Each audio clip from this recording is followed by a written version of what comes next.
suiting up to tackle a worst-case scenario.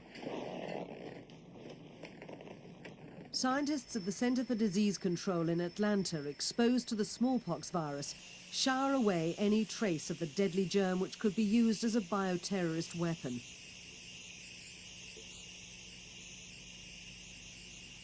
In Tucson, Arizona, firefighters decontaminate an area after the release of a mysterious poisonous substance. Even in an emergency situation, it must be a slow, thorough process. Those charged with cleaning off the hot zone workers cannot work quickly, encumbered by chemical suits and respirators. Fortunately, these are only drills, designed to train those in the United States who'd be the first defense against a bioterrorist attack. In the event of such an attack, experts can only speculate about what would happen, as reports of hundreds of people seeking relief from fever and coughs trickle in from area hospitals. They can only theorize on how rescue workers would respond as they attempt to contain an outbreak, allocate antibiotics, and try to keep the public calm. There's no doubt that training will help.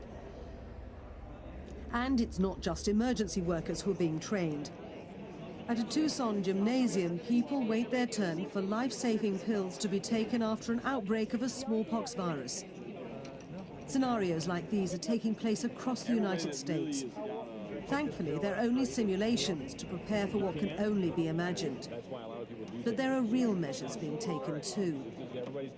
Later this month, a $400 million smallpox vaccination program will begin. The first to be inoculated will be healthcare and emergency workers. Nowhere's been more vulnerable to a terrorist attack than New York City, one of the country's most densely populated places. In February 1993, a car bomb exploded in the parking garage of the World Trade Center, killing 6 and injuring more than 1,000. At the time, it was the worst terror attack on United States soil, and the first time an Arab terrorist network had struck inside America. And on September the 11th, 2001, the attack on the Twin Towers of the World Trade Center killed more than 3,000 people. St. Vincent's Medical Center is one of 76 hospitals in Manhattan and the closest trauma center to Ground Zero. February 26, 1993, when they bombed the World Trade Center, we had had a practice drill 2 weeks before. And as a result, you know, with turnover in staff as it would be, this is only 2 weeks before it happened, everybody knew what to do. All of our transporters had their wheelchairs in the aisle next to the emergency department. Respiratory therapy had 100 tanks of oxygen because we had gone through it so freshly. And I found religion that day, and I became a believer in disaster drills. A seminar at Columbia University is teaching doctors about bioterrorism and what to look for. This program isn't designed to have you go out there and be able to, completely diagnose anthrax or smallpox or any one of the other Category A agents, but we just want you to have an improved level of comfort with these agents, better familiarity with them, and at least to know where to go, where to call, who to call if you have any suspicion.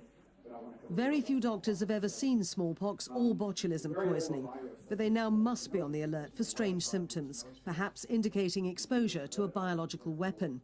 A delay in the right diagnosis would send the casualty rates soaring.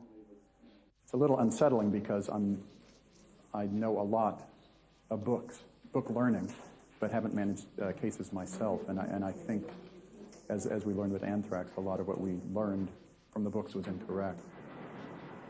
A bioterror attack using anthrax killed 3 postal workers and 2 other people in the autumn of 2001. As each day passed and more anthrax was found, fear gripped the country, particularly New York City. The terrorists sent the anthrax by mail to members of the US Congress and prominent media figures.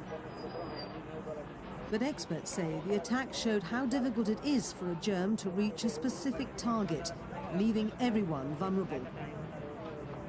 Whatever the anthrax person wanted to do, I doubt he was trying to kill postal workers. So his intent was not realized, I suspect. I think that bespeaks how difficult it is, even though he or she was obviously quite sophisticated in growing the bug and weaponizing the anthrax. He or she or they were unable to successfully cause the disease in the people they wanted to cause disease in. A bioterror attack on the city's subway system at rush hour is one of the most frightening scenarios for emergency workers. Police, paramedics, doctors are being trained for it, and a nationwide air pollution monitoring system is being adapted to detect deadly germs. But some of the best systems and resources now in place would be overwhelmed by a large-scale attack. I keep thinking about that when I think about what would actually happen if we had to go down the subway, and there are literally hundreds and hundreds of people coming out of a subway screaming, tearful, and sick. I have reservations about, well, not so much the training, but given the situation, whether we're going to do any good or not, to be very honest with you. I mean, how many people are we going to be able to help, considering people panicking, getting injured, falling, pushing, the chaos, the sheer terror? St. Vincent's has the largest emergency ambulance service in the city. Paramedics like Bruce Bell and his partner, Steve Troutman, frequently practice getting into their hazardous material suits, which will enable them to treat people near the hot zone or contaminated area. Emergency workers know that in the event of a large-scale bioterror attack, many of those exposed to the deadly agents would not listen to orders to stay within a contained place. People are going to start panicking, and they're going to start heading to the area hospitals. They'll get on the trains to go home because they'll figure that the hospitals will be jammed, and they'll start, and as people start traveling that are contaminated, it increases what we call the hot zone. This particular suit is designed for paramedics. Their hands are relatively free to treat people, and their heads aren't encased in a thick plastic cocoon. Even so, the medics wearing them will need to drink about 2 liters of water an hour to replace the body fluids lost by the suit's heat. Of all the bioagents, the smallpox virus seems to pose the greatest threat, since it can be spread from person to person. The vaccine is considered effective, but it carries risks, including death. Some emergency workers say they'd rather wait for an outbreak and be inoculated then, since the vaccine can be given within 4 days of exposure. These aren't fully encapsulating suits. The question, in my mind is, of course, will it be available once you become infected, and there's an area of infection? Will the rescuers actually have the opportunity to get it? What will the crisis be like? How much panic will there be? And will there be enough stores of the vaccine to start treating these people post-exposure? President Bush announced last month that there'll be enough smallpox vaccine on standby so that every American can be vaccinated if they choose. As Commander-in-Chief, I do not believe I can ask others to accept this risk unless I am willing to do the same. Therefore, I will receive the vaccine along with our military. These vaccinations are a precaution only and not a response to any information concerning imminent danger. Although the federal government has set aside enough stock for the entire country of 280 million, some groups cannot be inoculated. The vaccine's considered too risky for pregnant women, young children, and people with eczema. The Center for Disease Control is one of only 2 labs in the world which officially hold samples of the smallpox virus. The other is in Moscow. But now bioterror experts fear many other countries may have the virus, and there are concerns it could be used as a weapon.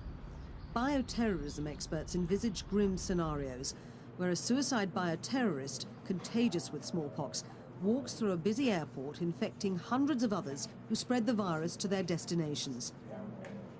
Even if everyone were vaccinated against smallpox, experts warn there are hundreds of other microorganisms a terrorist could use. Before it was wiped out 2 decades ago, smallpox killed at least 1 million people each year. The virus killed 30% of those infected and left survivors badly scarred.